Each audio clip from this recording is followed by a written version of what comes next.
তো দেখো বন্ধুরা, আমার এই যে প্রথম গামলা, একটা ছোট্ট গামলা, 40 টাকা নিয়েছিল গামলাটা। এতে লাগিয়েছি কিছুদিন হলো, টিউবার বসিয়েছিলাম।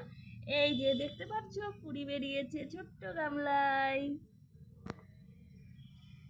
এবার দ্বিতীয় দ্বিতীয় এই যে দেখো কত বড় হয়েছে পাতাগুলো, এক একটা বড় থালার মতো সাইজ। দেখো, এটা এখনো কুড়ি আসেনি, অবশ্য আসবে কিছুদিনের মধ্যেই। এই যে এইটাও বসিয়েছি, 1 মাস মতো হয়েছে, এখনো স্ট্যান্ড লিভ আসেনি, আসলেই কুড়ি চলে আসবে। এই দেখো বন্ধুরা, এই যে একটা গামলা, এতে দেখলাম কুড়ি। পরশুদিন বিকেলবেলায় এসে দেখছি কি কুড়ি হয়েছে। এই যে কুড়ি।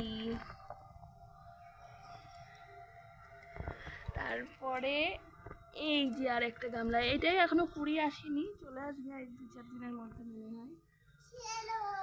এই যে এইটা তো বিশেষ একটা জায়গায় লাগিয়েছি, এই দেখো কুড়ি চলে এসেছে। আর একটা এই যে এই গামলাটাই এইটাই বসিয়েছি। আসো না, এটা কি গাছ? তাকাও তাকাও, এদিকে তাকাও একটু। এই যে এই গাছ কার? এই গাছ কে লাগিয়েছে সোনা? আমি। তুমি লাগিয়েছো? এই দেখো কিছু টাইম ফুল আছে, আমার তো খুব পছন্দের, আমার ফেভারিট। এই দেখো ছোট্ট কন্টেনারে লাগানো, এই যে